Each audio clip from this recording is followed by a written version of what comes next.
너희는 스스로 조심하라.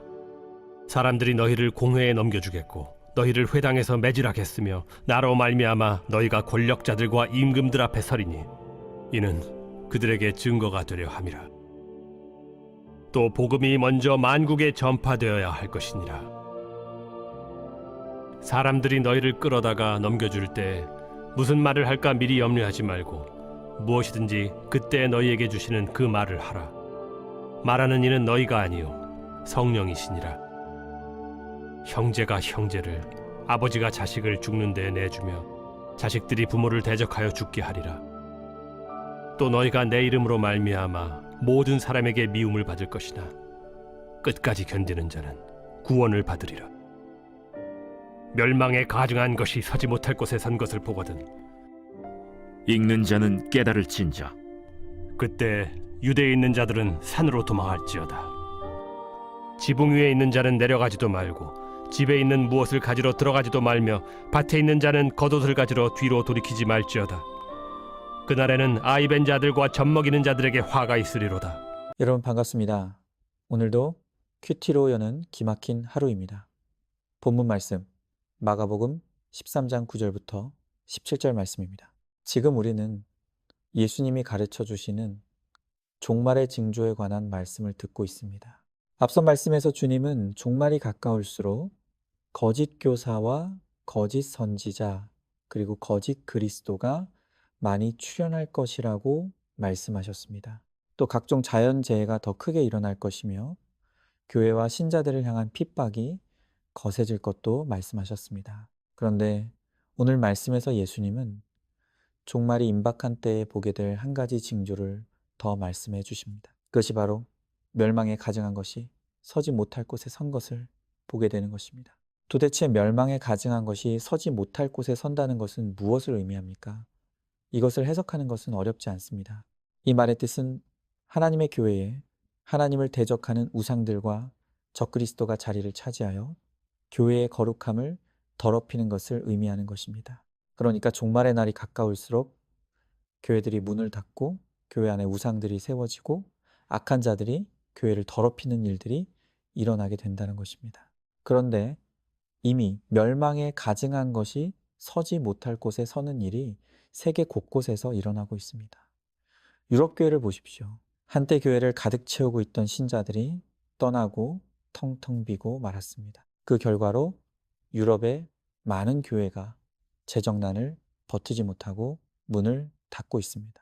그리고 어떤 교회는 술집에 팔려 술 취한 자들이 교회를 채우고 또 이슬람 세력이 교회를 사서 십자가가 철거되고 이슬람 경전이 울려 퍼지는 일들이 일어나고 있다고 합니다. 바로 이런 것들이 멸망에 가증한 것이 서지 못할 곳에 서는 것입니다. 그러니까 예수님의 예언은 이미 성취되고 있고 이 말의 뜻은 종말의 때가 점점 가까이 오고 있다는 것입니다. 그러나 우리는 이것은 단지 세상의 종말에 관한 말씀으로만 해석하면 안 됩니다. 이것은 우리 개개인을 향한 경고의 말씀이기도 합니다. 예수님은 주님을 믿고 영접한 우리 몸이 하나님이 거하시는 거룩한 성전이라고 말씀하십니다. 그러므로 우리의 몸을 주님이 거하시기에 합당한 거룩한 몸으로 가꾸라고 말씀하시는 것입니다. 고린도전서 3장 16절에서 성경은 이렇게 말씀합니다. 너희가 하나님의 성전인 것과 하나님의 성령이 너희 안에 거하시는 것을 알지 못하느뇨. 그렇습니다. 우리의 몸은 하나님이 거하시는 성전입니다. 그러므로 우리는 우리의 몸을 거룩하게 하기를 힘써야 합니다. 그런데 거룩해야 할 우리의 몸을 멸망에 가증한 것으로 채우는 신자들이 얼마나 많습니까? 하나님의 성전인 우리 마음에 하나님보다 더 믿고 사랑하는 각종 우상들이 들어차 있습니다. 또 성전인 우리의 몸을 술, 담배, 마약 같은 것들로 더럽힙니다. 또한 악하고 음란한 생각과 마음들로 성전을 악취나게 합니다.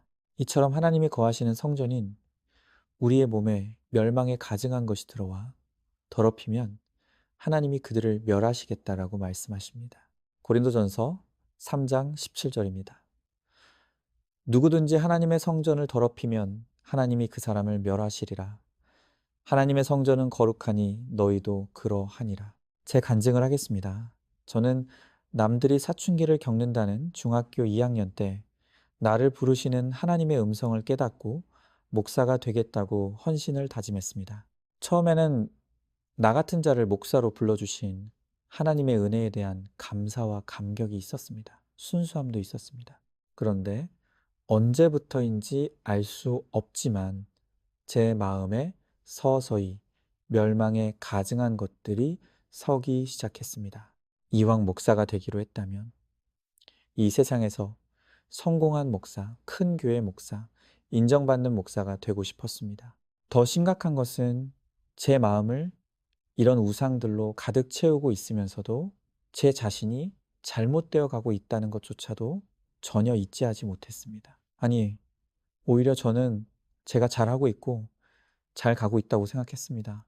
그래서 주님은 제 스스로가 멸망에 가증한 우상을 깨뜨리지 못할 것을 아시고 제 우상을 무너뜨리기 위해 종말의 사건으로 찾아와 주셨습니다. 제가 어릴 적부터 자란 교회로부터 배척당하고 미움당하는 당시의 저로서는 이해하지 못할 고난을 당하게 된 것입니다. 저는 처음에는 제가 이런 일을 당할 사람이 아니라고 생각했습니다. 제가 당하는 고난이 억울하고 부당하게 여겨졌습니다. 그래서 마음으로 저를 미워하는 우리 교회 성도들을 죽도록 미워했습니다. 억울함과 분노로 숨이 쉬어지지 않을 정도였습니다. 바로 그때 주님은 구속사의 말씀으로 찾아와 주셨고 이 사건이 제 마음의 성전에 세워진 멸망에 가증한 것을 무너뜨리기 위해 하나님이 주신 심판의 사건이라는 것을 해석받게 되었습니다.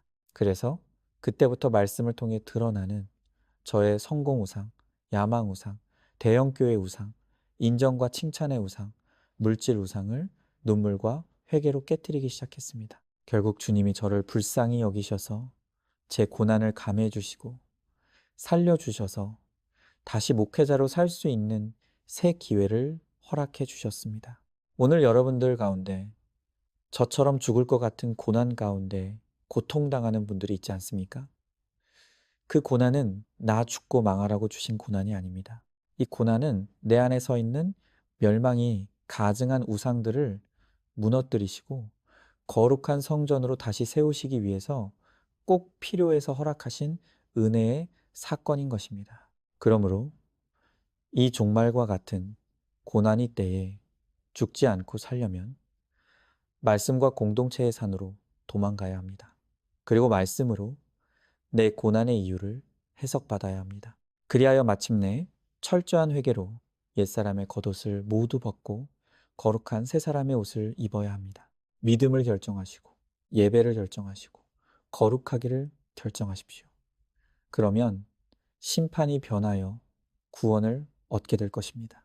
적용 질문 드립니다. 나에게 종말과 같은 고난의 사건이 임했습니까? 이 사건이 내 안에 세워진 멸망에 가증한 것이 무너뜨리기 위해 주님이 허락하신 고난임을 깨닫습니까? 고난의 때에 말씀과 공동체로 피하여 회개함으로 고난의 사건이 구원의 사건이 되는 축복을 얻고 누리시기 바랍니다. 오늘도 3월 21일 보석상자입니다. 많은 사람이 은밀하게 주의 음성 듣는 말씀, 묵상보다 자기 의로움과 자기 열심히 할 수 있는 신앙생활을 선택합니다.